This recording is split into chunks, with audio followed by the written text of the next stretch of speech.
السلام علیکم، میں ہوں عدنان عادل اور آپ دیکھ رہے ہیں میرا یوٹیوب چینل عدنان عادل جرنلسٹ۔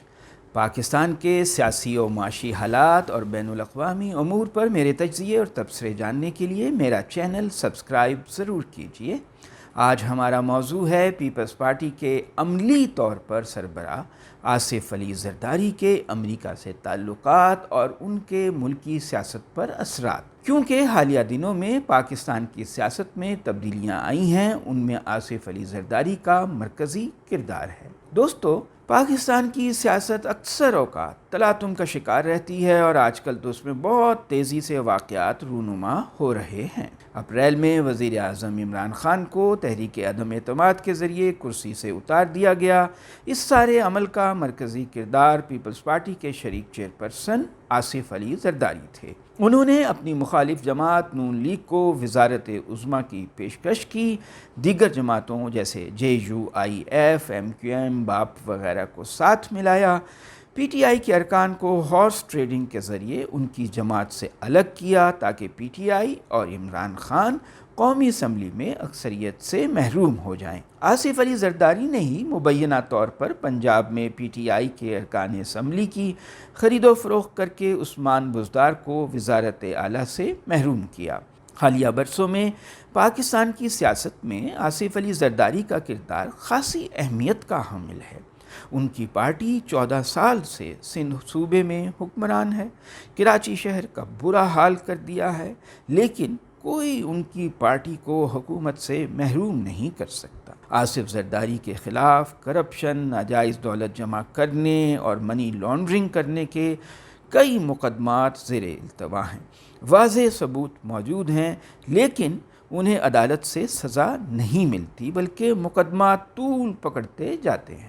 آصف زرداری کے بارے میں ان کے حامی کہتے ہیں، ایک زرداری سب پہ بھاری۔ تو جناب ایسا کیوں ہے؟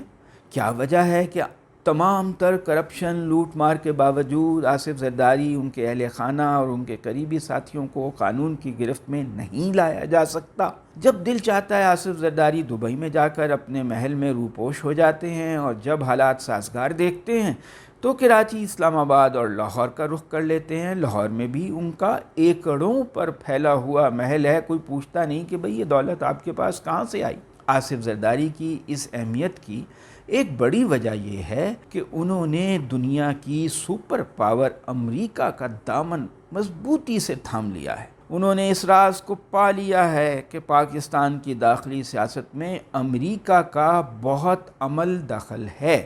پاکستان کے ریاستی ادارے بھی امریکہ کے اتحادی ہیں۔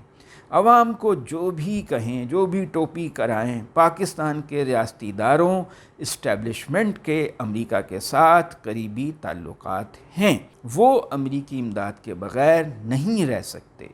آصف زرداری نے انکل سام کی انگلی پکڑ لی ہے۔ پاکستان میں ہر شعبے میں ایک مضبوط امریکی لابی موجود ہے، ریاستی ادارے ہوں، میڈیا ہو، NGOs ہوں یا بڑے بزنس مین۔ آصف زرداری امریکی لابی کے سرکردہ سیاستدان ہیں۔ 2008 سے 2013 تک وفاق میں پیپلز پارٹی کی حکومت تھی۔ اس دوران میں آصف علی زرداری ملک کے صدر تھے۔ انہوں نے امریکہ سے اپنے تعلقات کو مزید وسیع اور مستحکم کیا۔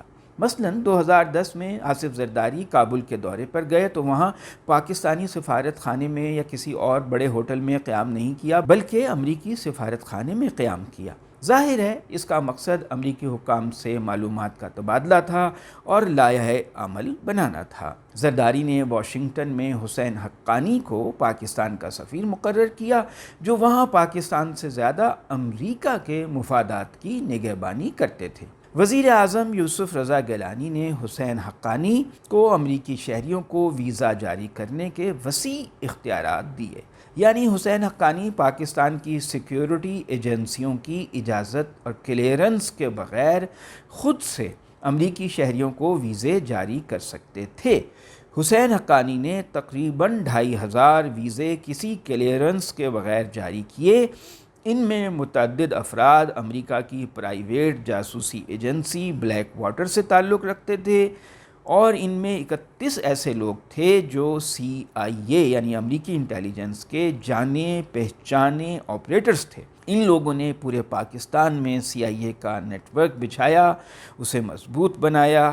اسی نیٹ ورک کے ذریعے 2011 میں ایبٹ آباد میں امریکہ نے آپریشن کیا، اسامہ بن لادن کو پکڑنے کا دعویٰ کیا اور ہلاک کرنے کا دعویٰ کیا۔ اسامہ بن لادن والے آپریشن کے فوراً بعد اکتوبر 2011 میں ایک نئی بات سامنے آئی، وہ یہ تھی کہ مئی 2011 میں پاکستان کے امریکہ میں سفیر حسین حقانی نے امریکہ سے درخواست کی تھی کہ وہ زرداری حکومت کی مدد کرے۔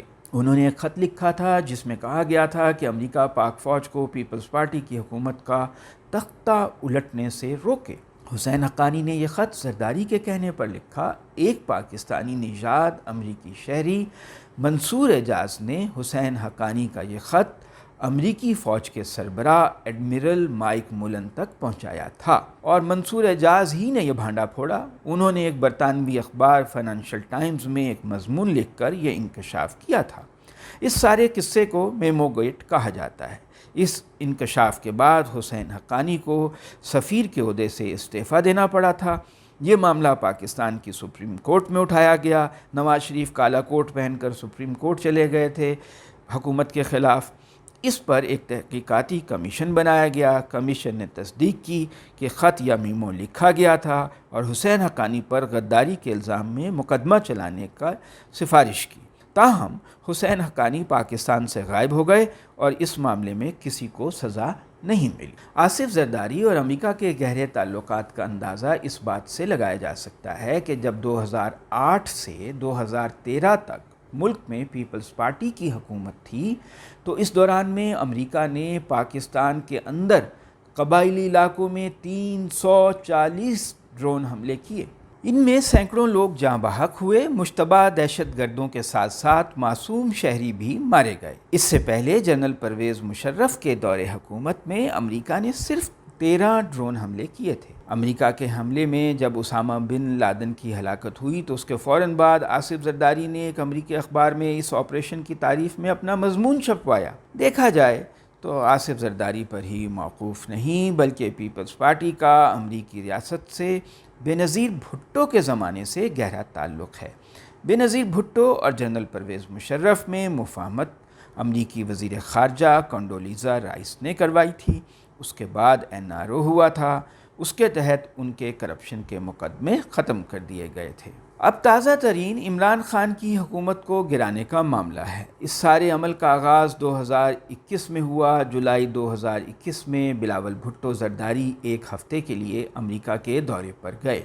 جہاز کے ذریعے بلاول نیو یارک ایئرپورٹ پر پہنچے۔ وہاں انہوں نے میڈیا سے کوئی بات چیت نہیں کی اور کسی نامعلوم مقام پر چلے گئے۔ کہا جاتا ہے کہ بلاول بھٹو زرداری نے امریکہ کے سینیٹرز اور اعلیٰ حکام سے ملاقاتیں کیں اور مختلف بریفنگز میں حصہ لیا۔ بعض لوگ کہتے ہیں کہ جو بلاول بھٹو کو پاکستان میں ریاستی اداروں نے بریفنگز دی تھیں ان کیمرہ، انہوں نے وہ معلومات بھی امریکیوں سے شیئر کی۔ اس دورے کے دوران میں ہی پیپلز پارٹی اور امریکی ریاست کے درمیان کسی مفاہمت پر اتفاق ہو گیا تھا۔ بلاول بھٹو زرداری کے پاکستان واپس آتے ہی پیپلز پارٹی نے عمران خان کی حکومت کے خلاف تحریک عدم اعتماد لانے کی باتیں شروع کر دیں۔ امریکہ سے مکمل سیٹنگ کرنے کے بعد آصف زرداری نے دیگر جماعتوں سے رابطے کیے اور عمران خان کی حکومت گرانے پر کام شروع کیا۔ امریکی سازش اور مداخلت کا پول اس وقت کھل گیا جب اس سال ایک امریکی سفارتکار ڈونلڈ لو نے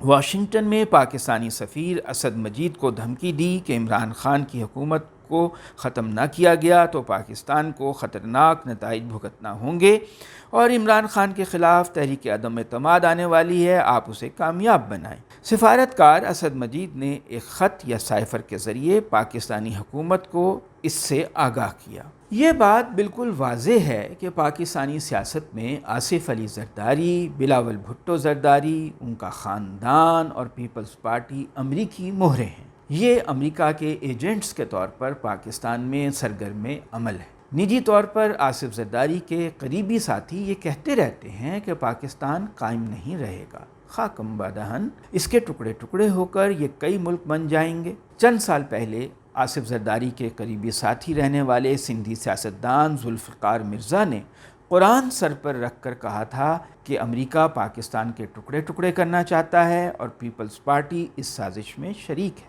9 سال پہلے میں لاہور میں ایک